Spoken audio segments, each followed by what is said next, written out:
Welcome. What is up, everybody, to yet another edition, episode something of the Pizza Palace. I have no idea which number we're at, but of course, it is your boy, Robert Winstanley, joined by the illustrious Hollywood Sean Murphy. How are you, sir? Robert, I'm doing so great. How are you, man? I am pretty good. As we were talking just before we started recording, I've got my fancy ass Captain Morgan private stock sitting here. So, Oh, do I know about having fancy beverages handy, ready to go?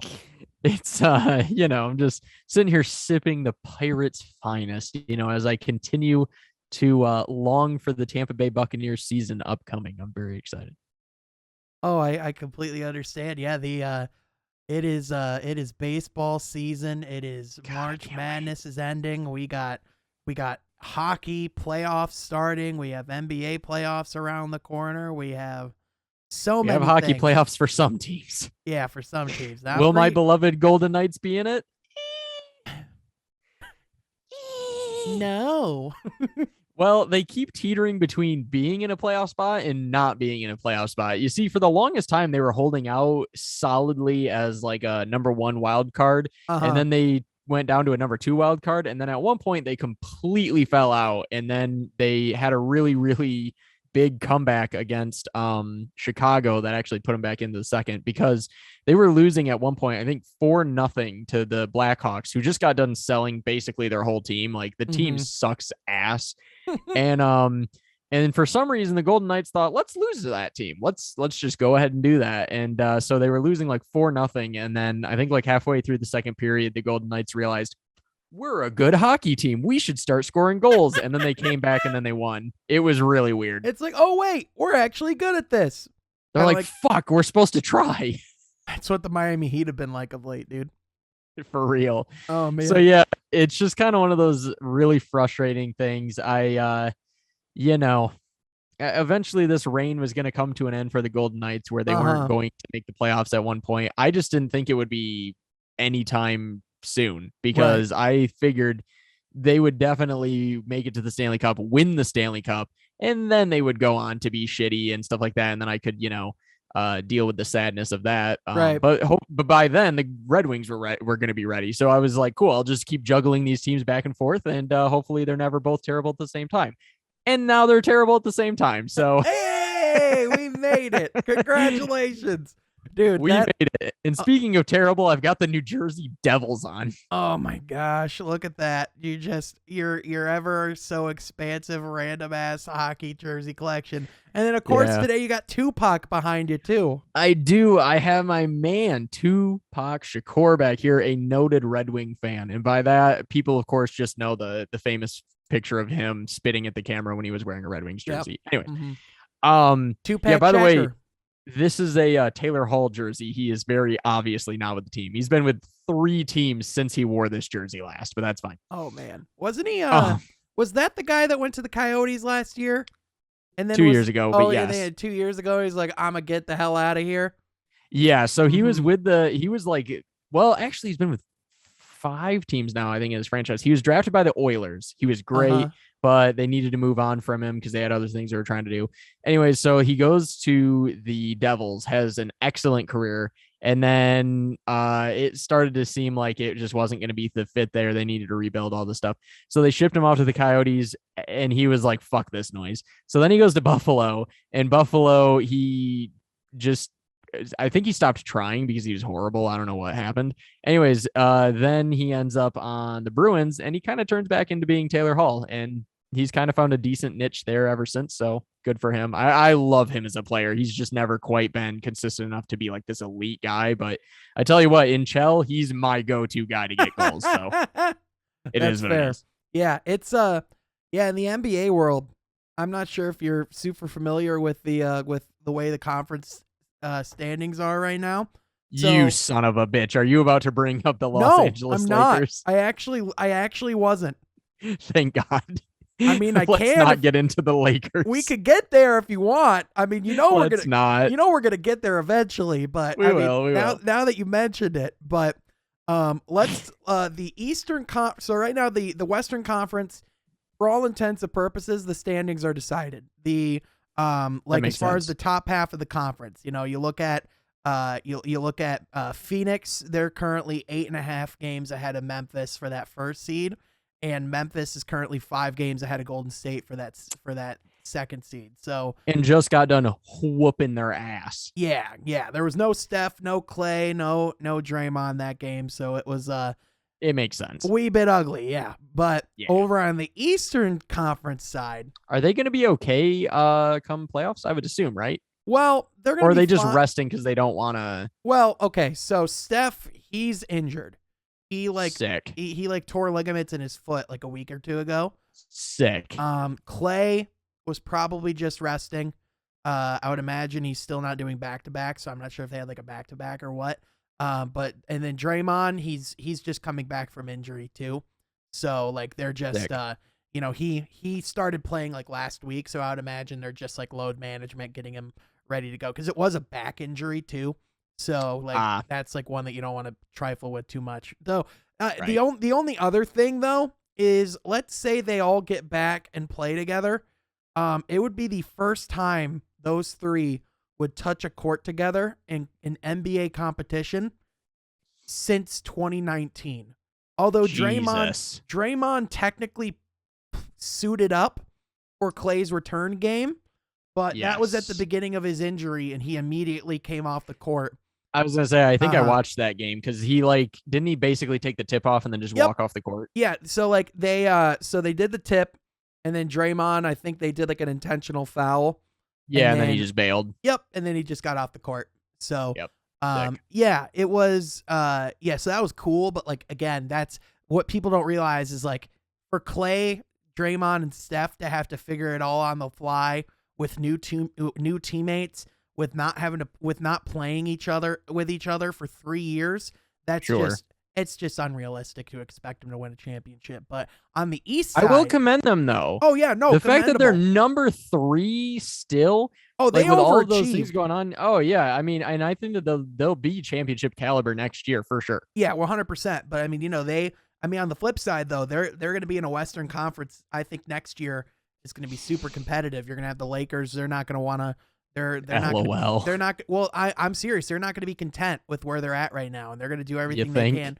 They're going to do everything they can to make some changes. And then you look at the Clippers. They're going to have Kawhi, and now Paul George is coming back tonight. That's been Sick. confirmed. Paul George is back. And then as of recording, because we record this on Tuesdays. Yes. But yeah, so there's the Western Conference, like a lot of teams will get healthier, a lot of teams will make changes. I would imagine a team like the Jazz are going to probably make some significant changes over the offseason. Like For those sure. teams that are not quite there. Luka Doncic is and the Mavericks are coming. There's just a Right. lot of teams. But then you look at the East, and all 4 teams at the top of the conference Mm. are literally within a game of each other. Currently, the Yes. Miami Heat are number 1 again. Mm-hmm. However, the 76ers, Bucks, and Celtics are all technically tied in the same spot. And Yes. they are so like the top of the East it just keeps tumbling and rotating. And the reason why that's important is because who these teams will play in the first round could very much decide their playoff fate. Because Yes.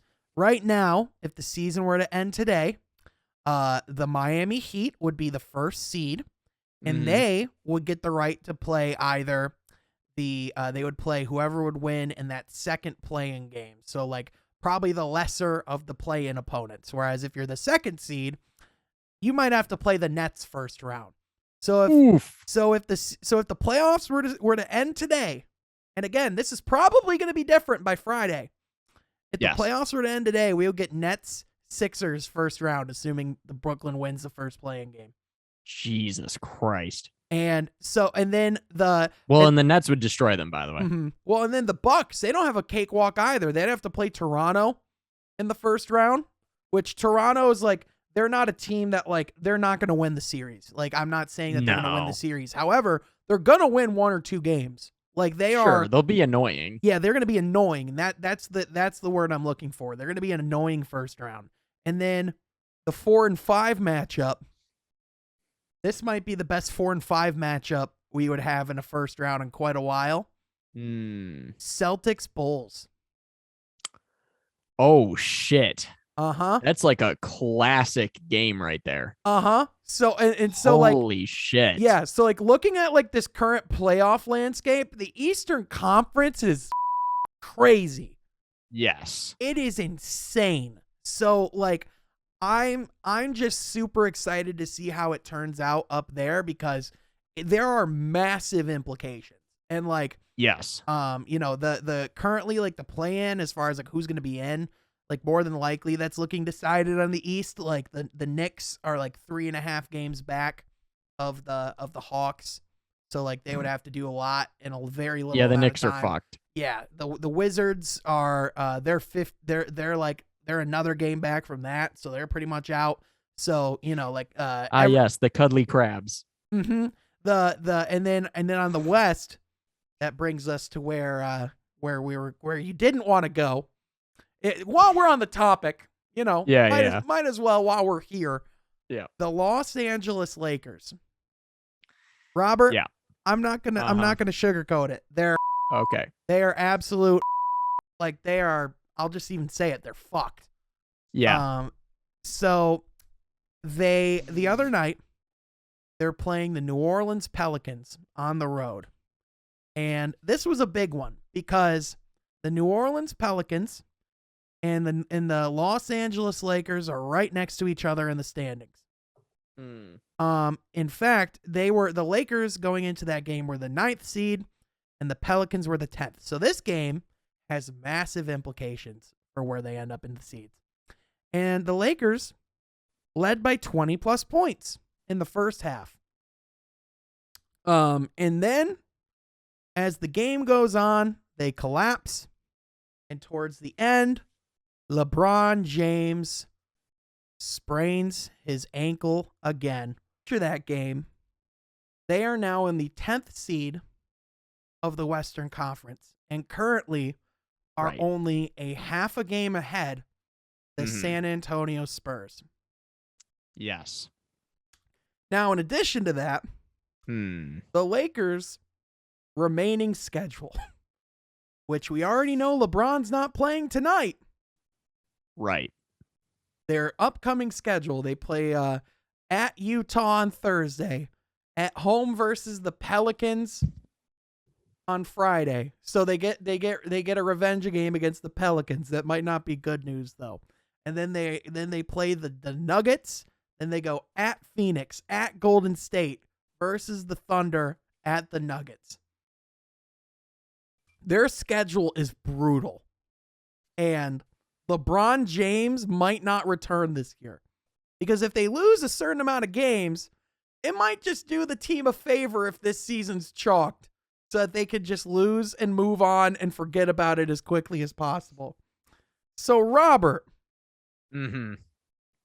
my question to you, are you, for the love of God, ready to concede on this bet? Well, you see, Sean. Much like Tupac, I have California love, and much like Mrs. Schiffer, his mother. Mama didn't raise no bitch. Apparently, just like Tupac, you don't know when to quit and to just call it good. He was shot multiple times and lived once, and he did not live the second time. But it's okay. Rip easy, Tupac. Listen, Mama didn't raise no bitch. All right, go Lakers. Lakers in 4. It wouldn't be a bitch move to acknowledge that you are fucked. Lakers in 4. You are a madman. You do realize there is a good chance that this time next week, where we're recording this podcast, that we could be talking about how the Lakers are mathematically eliminated from the playoffs. You realize that, correct? That is a possibility that we could be having that conversation. Hey, listen. As soon as next week. Listen here, you son of a bitch. The purple and gold is a dynasty like we've never seen. Correction. The The purple evil empire. correction. The Lakers were a dynasty unlike we have ever seen. Listen, there's still magic in that building. All right, it might not be the Staples Center, but the crypt is still alive and well. I don't know, to quote Magic, he's like, oh, I'm not gonna be here. Listen, Sean, here's the thing. Do I recognize that the team is and has been fucked for, well, basically the whole season? Yes, but as a man who made a bet and as a man who is not a quitter, I am never willing to quit until the fat lady sings. If I was down 15-0 going into the bottom of the ninth, you bet your ass I'm hoping my team scores 16 fucking runs in that bottom of that ninth inning, because there's always a chance. Listen, I get that, and I respect your undying pride. That's right. However, if you're waiting for the fat lady to sing, that bitch just dropped an album on Spotify like a month ago. Shit was written. Don't you talk about Lizzo that way? Come on, man. Wrecked. I want the record to show I had nothing to do with that anyway, but that's fair. That's fair. I barely know who that is, by the way. I'm such a fucking boomer that I'm like, I don't even know who the fuck that is. Hey, don't insult my girl Lizzo like that. She's one of them American hip hoppers, I've heard. All I know is that I've seen like 17 ads of some show where she gets a bunch of fat people to like dance or some bullshit, and then they're going to join her on tour. Like literally that's like the gist of the show is like, look, big girls can dance. And I was like, cool, I guess. I was like, this really needed a show. Anyways. Absolutely necessary. The point is that, are the Lakers fucked? Of course. I'm not so ignorant and stupid to think that I had a shot at this bet over the past probably 2 months. Like the last 2 months, I've pretty much known that it's over. But in the interest of comedy and the interest of content, I am never willing to give up. All right. Well, for the purpose of content, yes, I am looking forward to the day that we record this podcast. And That's I'm right. wearing my brand new Cade Cunningham jersey. This fucking guy. Oh, God damn it. All right. So I have a ton of thoughts on the NBA. All right. I'm ready. First things first, though. Would you like to know why Mr. Shakur is back here? Yes, I would. All right, beautiful. It is in reference, those of you who obviously are aware of culture. Everybody and their mother and their sister and their daughters has been talking about the slap heard round the world. Of course, it has been memed so hard that you are probably already sick of the memes. I made that everybody hates Chris meme that I sent you. It's great. Uh-huh.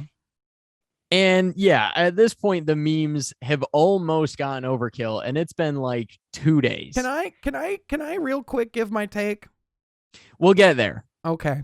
The point of this is that it is well documented of some kind that basically Jada was fucking Tupac or some bullshit back in the day. I think when she was already like freshly with Will Smith. So it's like a funny thing on that. Anyways, well, I mean, she openly admits that she openly admits to sleeping with Jaden Smith's friends. So I mean, at that point, anything's possible. They apparently are swingers. Like apparently, it's like a thing between them is that they both openly like have partners or some bullshit. I don't fucking know.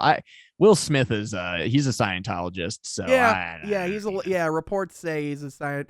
Yeah, my thing. So first of all, the joke wasn't even that bad.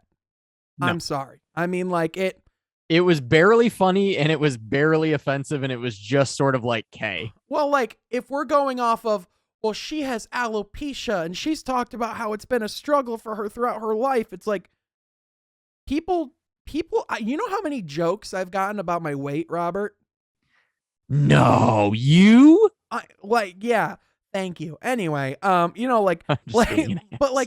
I'm a bigger guy. I struggle with weight No. issues.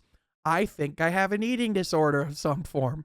But the fact that I can be an adult, and I've been Yes. taught ever since I was a small child that Mm. violence isn't the answer. Which there's just Mm. there's not a situation where a slap is justified, especially when it's a Mm. comedian like Chris Rock, who, by the way, that might be one of the tamest jokes he has ever told. If you look at his 100%. catalog, there is way crazier shit that Chris Rock has said than calling someone G.I. Jane 2. And A movie which I didn't know existed, and I also had no idea she had. First of all, I didn't know alopecia was a thing. I don't even know what the fuck it is, even still. Basically, I know you lose your hair, but I'm yeah, like, I don't fucking it's care. something in your immune system, like something in your immune system triggers it to where Gives your a body shit. can't Also, I didn't know she had it. well, yeah, but even then, it's and I understand that could be something sensitive, but even then, let's acknowledge, let's say it's the worst joke on the planet. Let's say he stood in front of the Coliseum and essentially called his wife like the worst word you could ever call her. Well, let's just imagine she had cancer, and he was just like, "LOL, you have no hair." Right. You still don't go up and slap the guy. It's a really fucked up way to Like- handle it. Yes. Like Will Smith is he's on his Kanye shit, man. He's on his Kanye shit. I think we have similar takes on some level, but I have a little bit of a more nuanced thought about it, in the sense of, here's the thing. I don't think that was what did. I don't think that was necessarily the full reason. Like, they've known each other since 1995 or before. So they're close friends that have known each other for decades. Right. And they have a lot of history. If you were on stage, and not saying that they're as close as you and I are necessarily, but still a good friend, right? If you were on stage and you made a joke about my wife or something like that or whatever, Right. since we have that kind of a history and that kind of a past, you think you would deal with it probably behind the scenes because you have that kind of access. It's not like some stranger just made a joke. So that's bizarre to me. But number two is that because they have that kind of history, I feel like there was a lot of shit brewing already, and there was shit he was saying publicly or privately or whatever amongst friends that he was mad about, and that basically was like some kind of last straw or some sort of justification in his mind to just go after him. I have no idea. That was the whole thing was odd because, like you said, it was a weird joke where I'm like, I didn't even know G.I. Jane was a movie. I was like, I assume, like, the thing of it was, I didn't watch the Oscars because who the fuck is watching the goddamn I wasn't Oscars either. live? I just saw it on Twitter like everybody else. Exactly. Secondly, he made a joke that I'm like, okay, I just assumed it was just some stupid joke that was about a movie with a bald girl or something like that. Like, I kind of got what he was saying, but I was like, I've never seen this fucking movie. I haven't even heard of this movie. So cool. And when you look at it, Will Smith is literally laughing and thinks that it's just like, whatever. It looks like he's compensating because he saw his wife get upset. It almost felt like with the way their marriage is, that he's like compensating, like he's feeling like he has to like defend his manhood in front of the public eye. I feel like there is something very clearly going on, like, with them, privately, that is an issue. And so she gave him some kind of a look, and he just felt like he had to do something. I just feel, and like, she hasn't said anything publicly, and she didn't seem overly embarrassed. She seemed like, good, that's what I wanted you to do. And so, like, there is something very, very strange, something very toxic. And on some level, I'm like, Will, what the fuck are you doing? And it was some Kanye shit. But at the same time, I see a man that deeply, deeply needs good people around him, and he does not have it. Clearly, he clearly needs a better inner circle of folks around him to help him deal with whatever the fuck is going on with him and Jada, with him and his kids, or him in his career, or whatever it is, because it just seemed like a man who, at this point, feels like he's sort of lost control. Yeah, he's losing his mind. He's losing his shit.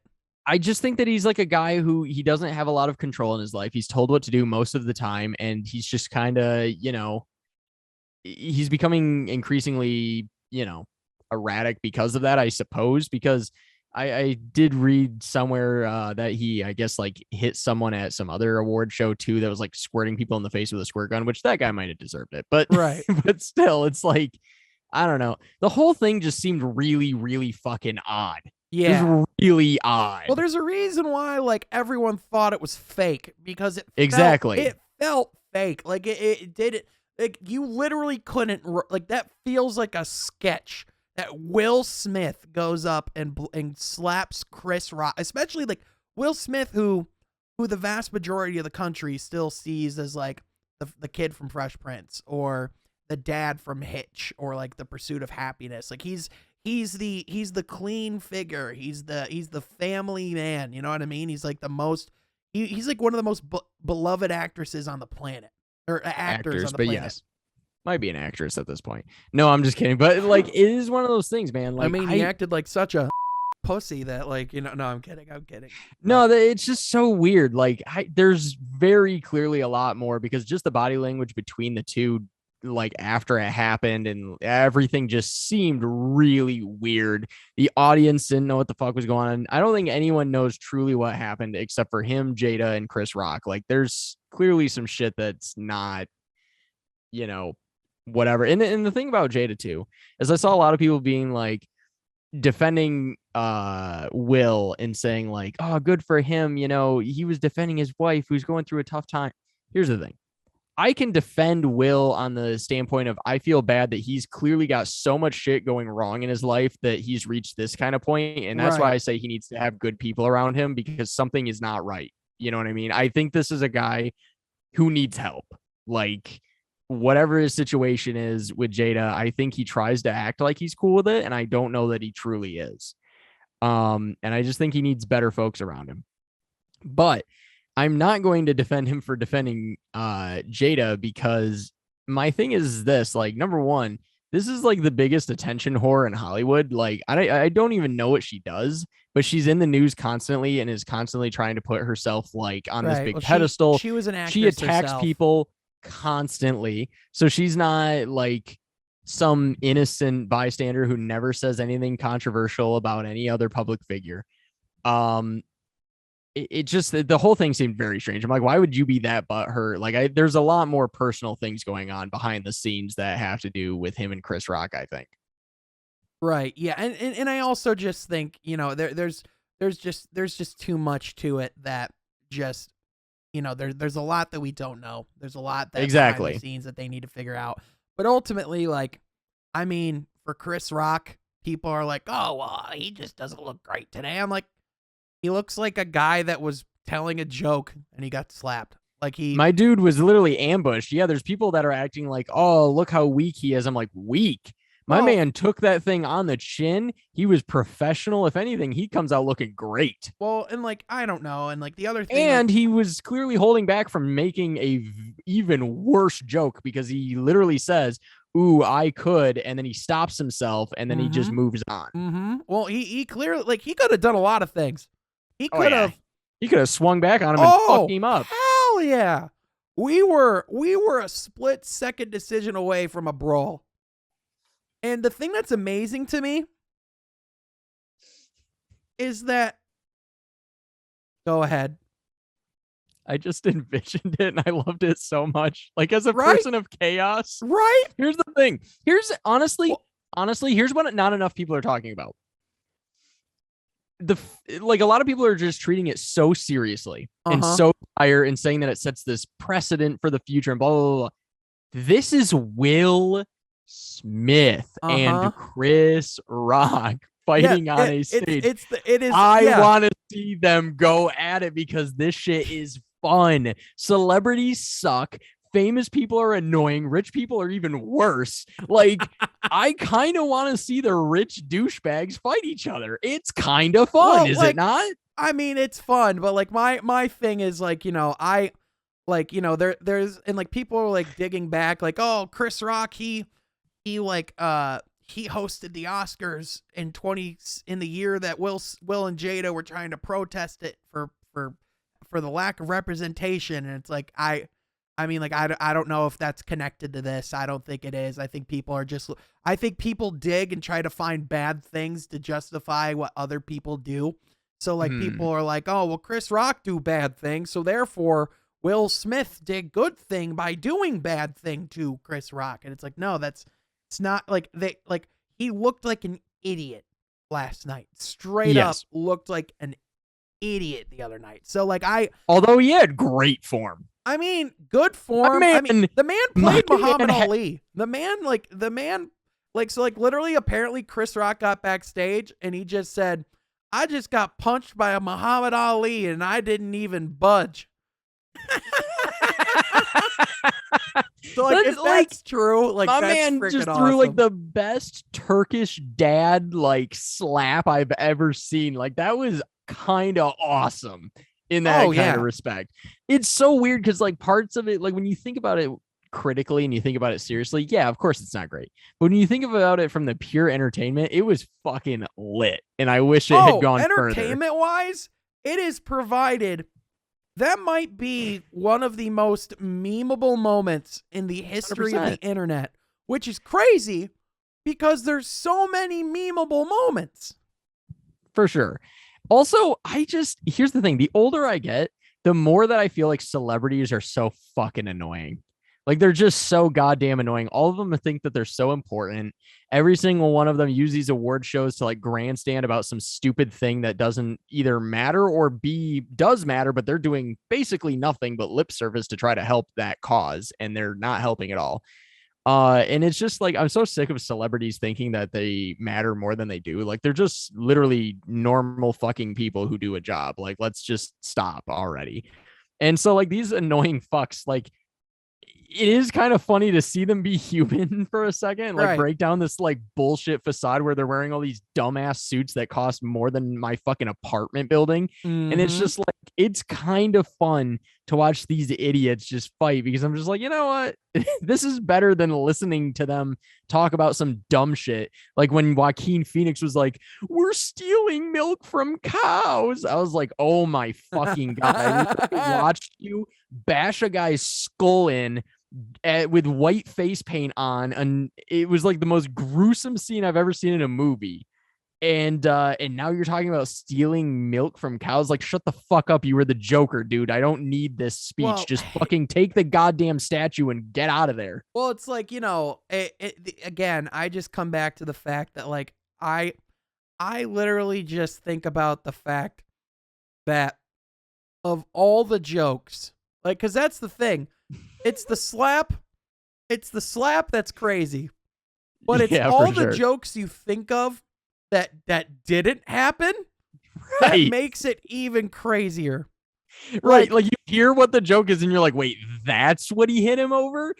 That's what did it? Like dead ass. I was literally thinking about freaking Ricky Gervais's Golden Globe speeches from a couple years ago. Still one of my favorite things ever. And like he literally calls James Corden a giant fat pussy.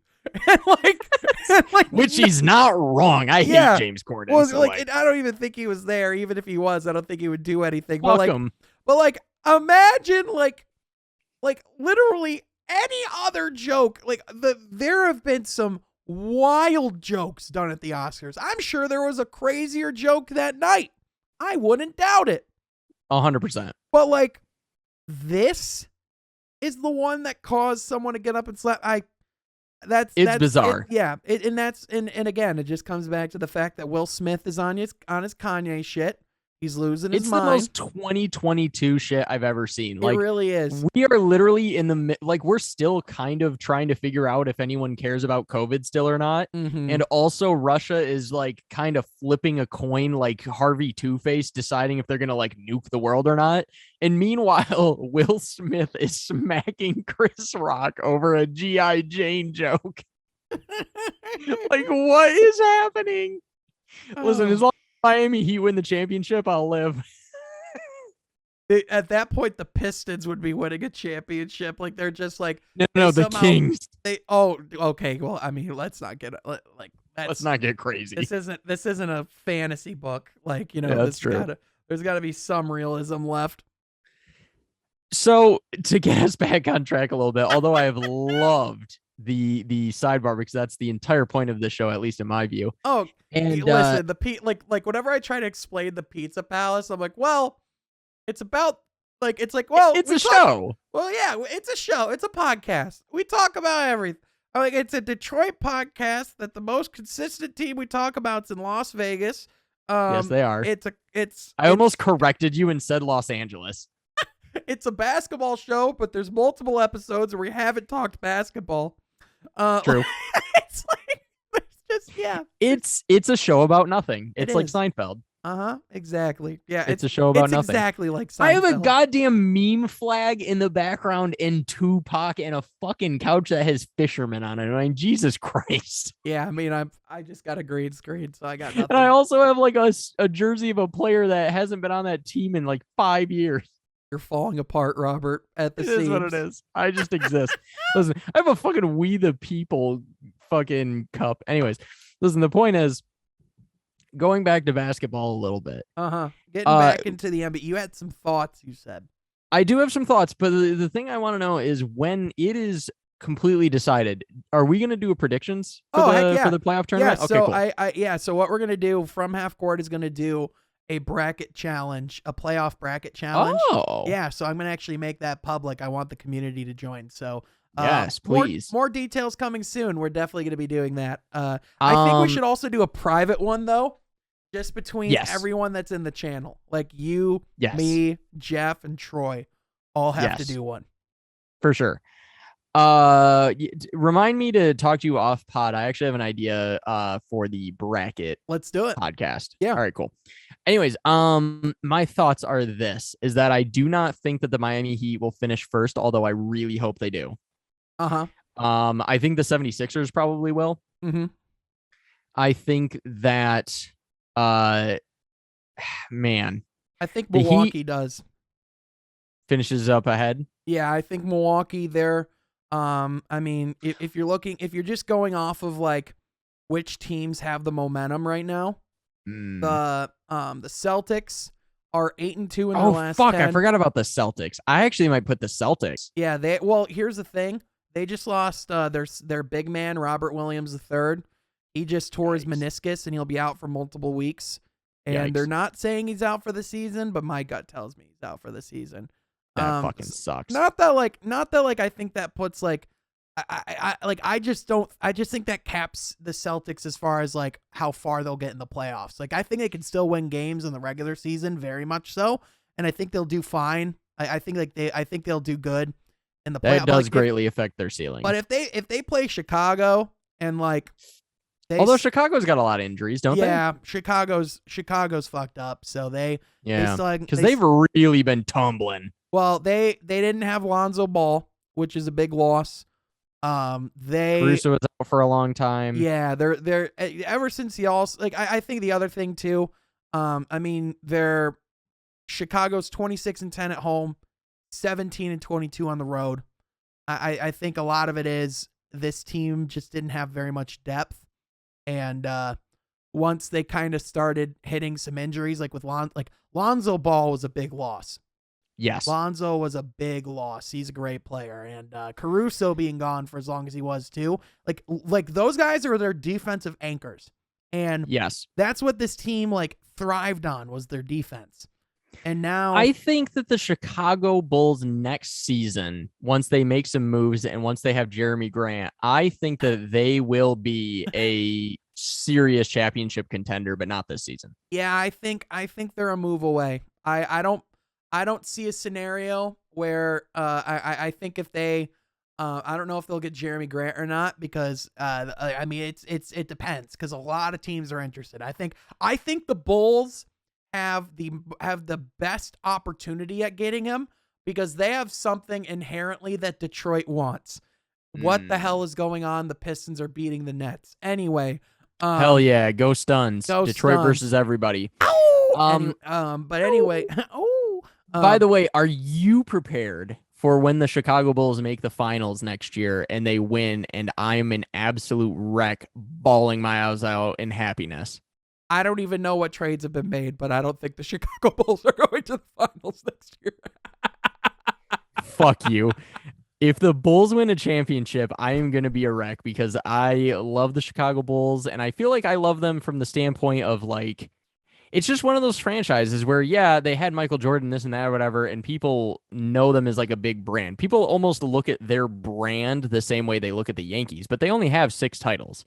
And they only have them literally because of Michael Jordan. So like for them to win a championship without Jordan is Right. monumental. I mean, that's yeah. huge. And especially with how shitty and up and down they've been over the years since Jordan. So I think it'd be really, really cool. And I also just think basketball is a better sport when teams like the Right. Bulls, the Celtics, the Pistons are good. Well, the one thing. Oh, and the Knicks. That I think a big X factor is going to be DeMar DeRozan, because Yes. DeMar DeRozan has been awesome this year.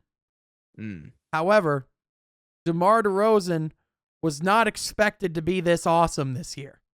Right. He's going to need to continue that. And he's going to need to continue that. And here's the thing. He's 32. He'll turn 33 going into this season. Chicago dealt with injury issues last year, or this past year, so I hope next year DeMar DeRozan's not one of them. That's just what they're going to have to hope for because Zach LaVine, obviously you hope he stays healthy and returns to form. Nikola Vucevic, hopefully he's a little more comfortable next year. But beyond that, I mean, losing, they're going to say, oh, well, maybe Patrick Williams is that missing piece. But, if we're being realistic, that's a big role for a young player to come in and fill, especially one that doesn't have a lot of experience. So, and he is very good, and he has been panning out pretty well, and he does seem to matter a lot when he isn't in the lineup. But at the same time, I he think missed this calling him entire a key season. figure He didn't kinda... even he missed this entire year. So he'd have to learn how to play with DeMar and Zach. This team's going to be very different when he steps back in than it was when he stopped playing. So. For sure. And it's been a bummer too, because I really liked him. He was a guy that I was excited when the Bulls drafted him, and I thought that he was going to be a really, really good key piece for this franchise. But yeah, I mean, and he still could be. It's just one of those things, like you said, he's been out all season, so it's kind of hard to say. Right. And next year's going to be a bit bumpy because he is going to have to learn basically an entirely new team. So it's kind of like a rookie year 2.0, and that can be really rough for a young guy. But then again, he is also only 20, 21, something like that. So very, very young. He'll be okay. Yeah, I think if the Heat win the championship this year or in the next, whatever, I will be extremely happy, as you know. And I will obviously be, wearing some sort of Heat championship merch. I'll be very, very happy. If the Bulls win it, I will be a bit beside myself. If the Pistons, when the Pistons win, when they win. We will be absolutely out of our gourds. Robert, we will be out of our fucking minds. I think how much it would mean to me for the Pistons to win a championship. I don't think you've mentally prepared for what that would look like. For sure. Because dude, I just feel like any championship in Detroit I'm not mentally prepared for, because even though I've technically lived through the Red Wings, it was so long ago that I'm like, I barely even. I understand, but do you have any idea what I would do if the Pistons won a championship, dude? For sure. I would, I'd probably bawl my eyes out for 45 minutes. Of course. Followed by excessive screaming and yelling and swinging my fists in a general direction that I cannot control. And then it's probably a beverage intake that doctors would call yowza. Probably I would definitely be there getting shit-faced alongside your sober but incapacitated ass. People would I would fail a breathalyzer being fully sober. That's how crazy I would go. Dude, that would be a fun ass night. I can't wait. Can't wait. Cannot wait. But I'm also looking forward to the Heat winning the championship this year, as they will. And the Phoenix Suns are winning the NBA championship. I'm looking forward to the Bulls next year. No, the Suns are going to win it. Memphis is going to defeat them. I think Memphis is for sure going to to the NBA Finals. I saw an interesting stat today. Ja Morant. When the Memphis Grizzlies have not had Ja Morant this season, 20 games. Guess their record. 0-20. No, I'm just fucking with you. Probably. I don't know, like what, 15-5? 18-2 without Ja Morant. 18-2. They also don't have a single player over the age of 28, which would make them the youngest team in NBA history to go to the finals. Now, so what you're telling me is that I'm right and that they're going to win the championship. No. I mean, I love the Memphis Grizzlies. I love what they're building. I just don't like they have a great team. They have a solid roster, but like they don't have enough star power to make it to the finals. Like they would need first of all, they would need Ja Morant to go crazy the entire time, which he absolutely can. That's not the issue. Here's the issue. Hey Robert, who's the Memphis Grizzlies' second leading scorer? Is it Ponytail Tattoo Guy from the Pelicans? Thank you. So that's the problem. Is they just as a team don't have they have guys that can play. Don't get me wrong. Sean, what is that man's name? Ponytail Guy from the Pelicans? No. Ponytail Tattoo Guy from the Pelicans.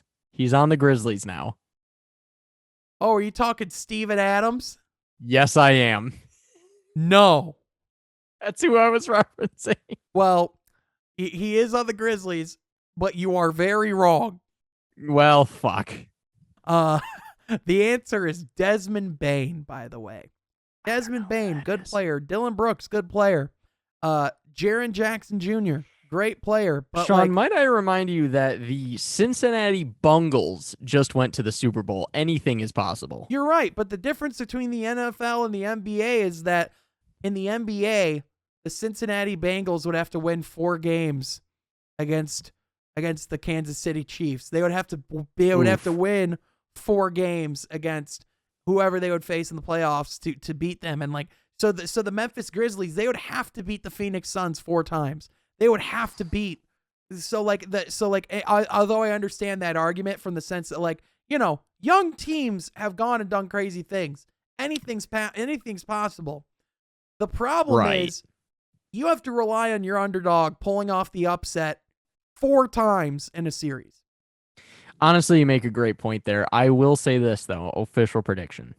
Okay. Heat Grizzlies. Heat in 6. Heat in 6. You are a madman. Dude, if it comes true, by the way. First of all, I'm very comfortable it won't. But second off, if it did, fine. If it did, you'd be a prophet. HEAT, heat. I would not. I believe in my heat, god damn it. I would not bet on that horse right now. Fuck you, I believe in my heat. We're going to prove we weren't a bubble team like the Lakers were, and that the Heat are actually the better team, and fuck you all. Now, realistically, I think that it'll probably end up being some stupid shit like fucking Nets, fucking Suns, or whatever the fuck, and it'll be the goddamn Nets because God doesn't exist. So of course it's dude, fuck the Net. Can I go on a diatribe of how much I fucking hate the Nets? I hate this fucking team. I hate them so goddamn much, and I'm so happy though. There's only one thing I'm happy about with the Nets, is that they're a super team that nobody roots for, that nobody likes, and I'm so fucking happy about that because fuck that team so goddamn hard. Fuck the Nets. So the Nets, really good at basketball. I fucking hate them so goddamn much. That's fine. You can hate them all you want. They have Kevin Durant and Kyrie Irving, and they're gonna kick people's asses. I also hate Kevin Durant. God damn it. I also have changed my mind about Kyrie Irving. I think I like him now. I think I'm back on the. I think I'm back. I used to be a huge Irving guy. You know this because I have bought consistently every single year he puts out new shoes. I always buy them. And I have been a very loyal Kyrie Irving guy. And, I criticized him originally when all of this COVID stuff was going on, but I think I've actually circled back around where I think I'm on Kyrie's side. I think I might be Team Kyrie again. It's an interesting case because on one hand, it's just one of those things where, with Kyrie, it's a lot easier to like him when he's available on the court, and you're not and you're not reminded all the time of all his bullshit. Because now, honestly, that is such a great point. Now that he's playing basketball, I love him again. Yeah, now that he's just playing basketball, and you don't have to hear about whether or not Kyrie's going to be in the lineup, he becomes significantly less annoying because he's there. It's all right, fine. Which, by the way, it's interesting. It's interesting how quick they got to the spring training. That New York lifted that mandate. Once it would affect Aaron Go Yankees, Judge, baby. Yeah, once it would affect Aaron Judge, that's when the change has got to come in. And the Mets with Steve Cohen, because honestly, the Mets are becoming the new Yankees. They're spending more money than we are. Fair enough. I mean, they did make the announcement at the Mets Stadium, didn't they? I think so. Yeah, which is a weird place to do it, by the way. It is, but their owner is the richest owner in baseball, and it's not close. He's insane. He's gonna just go out and start fucking buying championships. The Mets are about to be so goddamn annoying. That sewer rat team, that fucking gross, pitiful little sewer rat bitch team is about to become the, one of these great dynasties, and it's gonna really piss me off. Actually, so Sean, can you guess the top 3 payrolls in baseball in order? All right, well, I'm gonna go. Since you're talking about the Mets, I'm gonna guess that they have the highest payroll. Okay. I'm gonna go then Yankees, and then I'm gonna go Dodgers. It is Dodgers, Mets, Yankees. Wow. Hey, I got the 3. You got the 3, but the Dodgers are blowing everyone out of the water. And it makes sense because if you look at their roster, if they don't win a championship this year, then they might as well sell the fucking team. The Dodgers literally should burn their stadium because honestly, their fucking team, dude, literally, I can't even comprehend the players that are now wearing Dodger blue. It's fucking insane. And I said that last year and even the year before, and now they just fucking added Freddie Freeman. It's unbelievable what this team has done, to be honest. Yeah, I mean, it's going to be cool to see, the Dodgers, it feels every single year. It's just you guys have to fucking win this. They have to. You guys are just way too talented. And, bringing back Clayton on one more year. Pretty cool. I'm happy about that. Yeah. So, is he going to retire after this year? Is that the expectation? I would think so. I would think it's over after this. And he got his ring, and I'm happy for him. A lot of people try to take away from him because of the COVID year. That's actually, here's the thing. I'm obviously a very complicated sports fan, and I think sometimes I follow storylines more than I do teams. Sometimes. You complicated sports fan?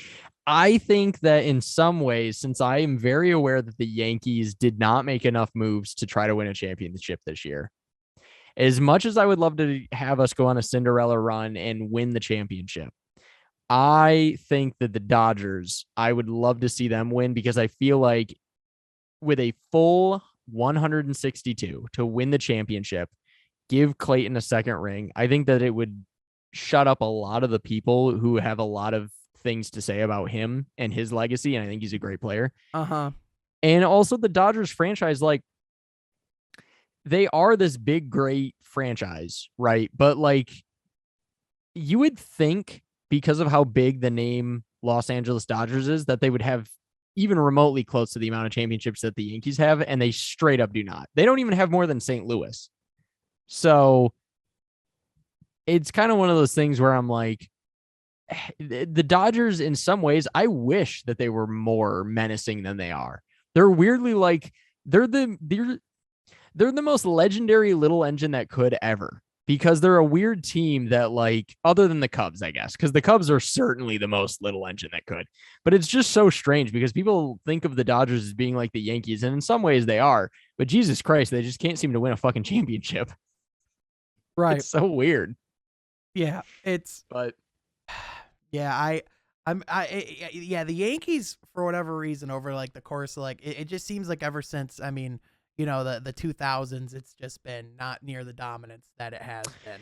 I mean, they had that great stuff at the beginning of the 2000s, but then there was after that where it all started when George Steinbrenner died.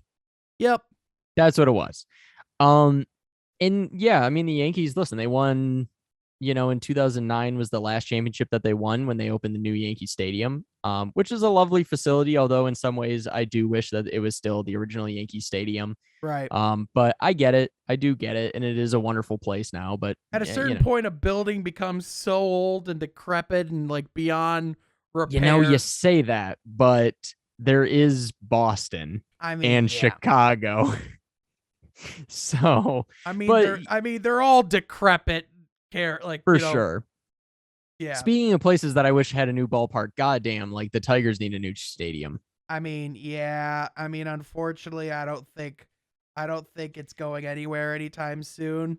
No, it's still too new, which sucks because, like, here's the thing. Comerica's not like an awful facility. Like, it's a nice ballpark to go to. It's nicely located. I like where it's at. I love that you can see Ford Field right behind the Chevrolet Fountain, which is kind of ironic, by the way. Mm-hmm. Ford Field and the Chevrolet Fountain. But hey, the irony's rich there. There's a lot that we could really dig deep in with that one. It's a nice stadium, but there's multiple issues with it. Number one is I wish that it had a retractable roof, so that there wasn't so many games that had to be delayed or canceled. I wish that they could, because I like stadiums that are outdoors. I hate domes, but retractable would be nice. The second thing is, for the love of Christ, if we couldn't have a 900-foot outfield to where it's impossible to hit a home run, that would be great. Right. Just throwing that out there because it's really, really annoying. Yeah, for sure. Although it makes Miggy look even more amazing than he already does. As we're getting closer to opening day, I'm psyched to see this Tigers team, man. I can't wait. I can't wait. I'm going to opening day. Nice. And I have a friend that had an extra ticket for the game the next day too, so I'm going to that as well. Nice. And the Pistons play the Bucks that Friday of opening day in Detroit. So we're gonna see if we can get tickets and go to that game too. Sick, dude. Mm-hmm. While you are at the Detroit Tiger Stadium, I might have you pick up one thing for me, just so you know. I will cash app you. Hey, that's fine. You could always just cash app me for the Tigers for the Cade jersey that day too, and we could just do. Oh, hey, how about you suck my dick?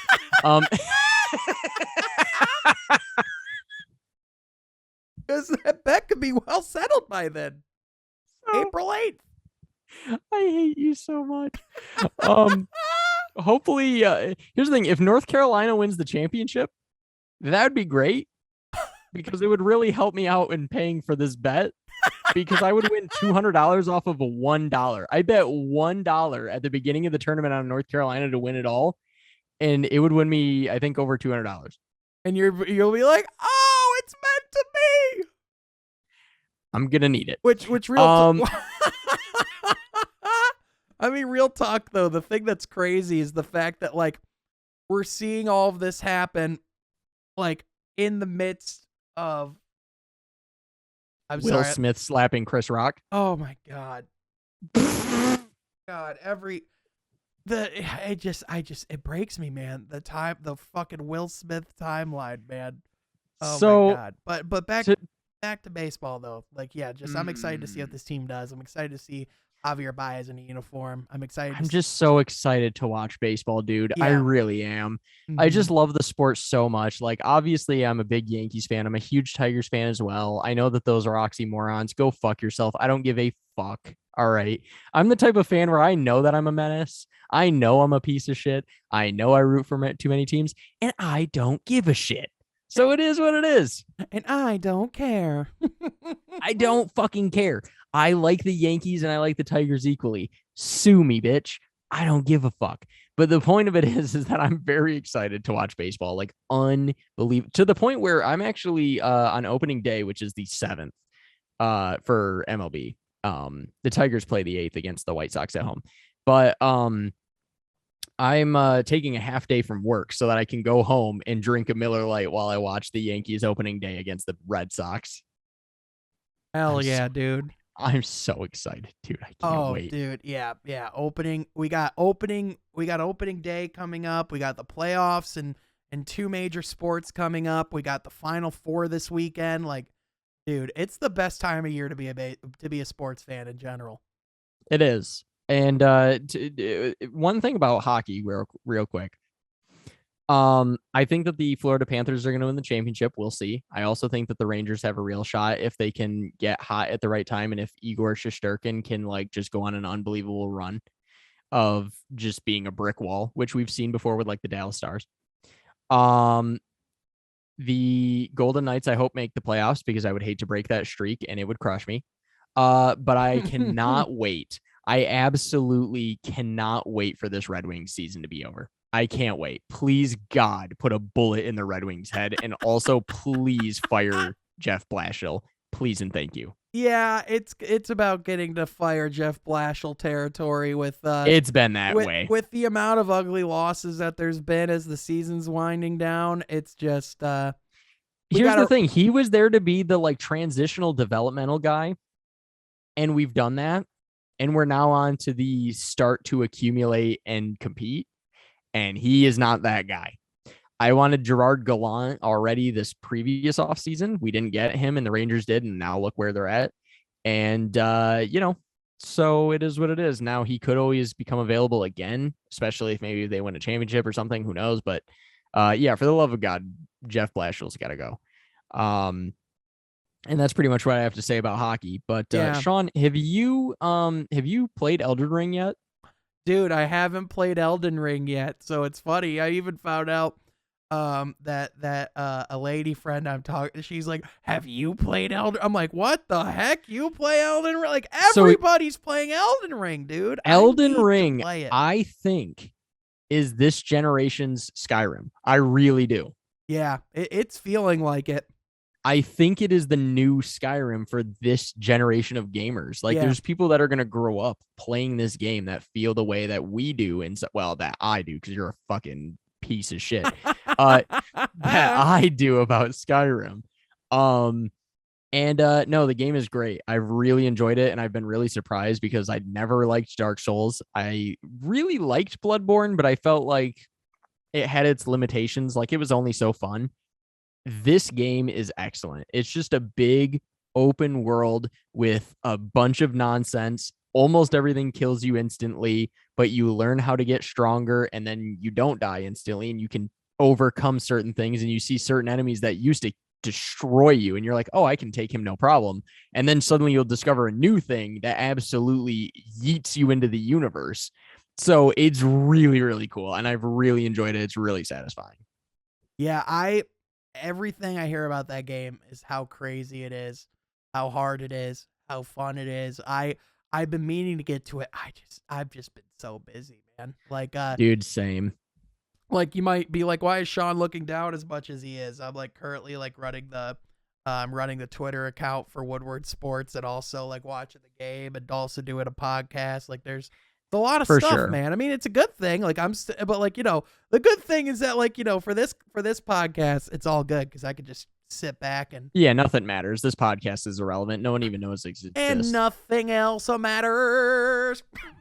Do the people from Woodward even know this podcast exists? Oh, yeah. Oh, of course. They've been on it. Well, they've been on it technically with the name. They haven't been on. I was gonna say They haven't been. None of through them the- have actually seen this podcast, have they? Like with you and me, there's no fucking shot, right? I mean, like, I would imagine someone at some point turned it on and was like, I wonder what this is like. And they heard us talking about bread and they were like, all right, They definitely turned it off instantly. Like nobody knows the show exists. I mean, we got a solid amount of views last week, about 100. I was sick. Hey, Yeah. if you watch this show, if you're a dedicated listener, which I don't believe you exist, but if you do, please tweet at Sean. What's your at these Sean days? I don't even know Halfcourt. anymore. Tweet at Sean Halfcourt. I have a link to it in the description below. There's Let also a him link know to that yours, you Robert. actually watch. Yeah, please tweet me or him or both. Just and say, let us I know- watched the Pizza Palace. Tell us that you exist because we need validation. I need validation. I mean, I see the validation every week. Last week we got 90 views. I mean, that's pretty solid. that's pretty good. Yeah, it's growing. It's going there. Hey, and then of course there's the episode where baseball was in the title and we got 13. But that's fine. We don't got to talk about that. First of all, fuck you, baseball hating pieces of shit. I hate you all. Well, it's a basketball literally channel. my People li- don't come here for freaking baseball. They just Well, don't. I don't give a shit because I watch everything. I watch NASCAR. All right, congratulations to Ross Chastain for his first ever career win with Trackhouse Racing, owned partially by one Pitbull, Mr. Worldwide, Mr. Miami himself, Would the you look at 305. Would you look at the time? Oh, geez. First of all, did you know that Pitbull owned a NASCAR team? No. He does, Mr. Worldwide. Is it Worldwide Racing? No, it's called Trackhouse Racing because technically someone else created it and then he just kind of like bought into it as a partner. But nevertheless, they just won their first race. And honestly, they've actually looked really good this year so far. And they're a brand new team. So it's been kind of crazy. Yeah, man. I think that is pretty much what I have to say. Hell yeah. Well, dude, this is a fun episode. It was a very fun episode. It was a compact one, but we got a lot done in that very short amount of time. We did, much like a slap. Much like, I mean, this has as much entertainment value as the slap.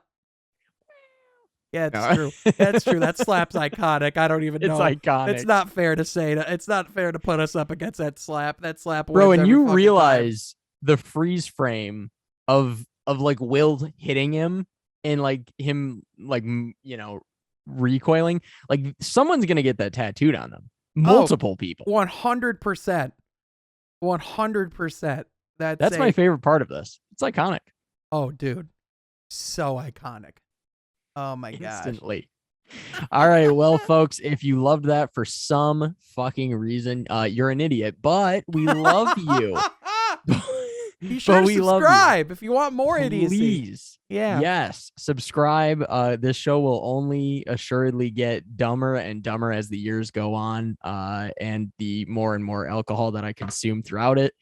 And yeah, don't slap people or do. It's fun sometimes.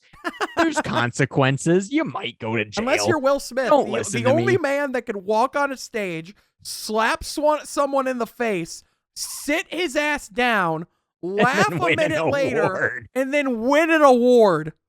Like what a timeline. Like, can we just talk about the man? Literally no security, no one, just walks up, commits assault on national television, has a seat, laughs at Amy Schumer joking about it a minute later, Yes. and then gets a trophy. What the hell? Only I gotta tell rich ya, people, dude. most of the time, reality doesn't feel real. Most of the time. Most Yeah. of the time. But anyways, folks, please subscribe and all of that kind of stuff. Let us know that you are fans of this show and stuff like that. And, watch hockey and baseball, you assholes.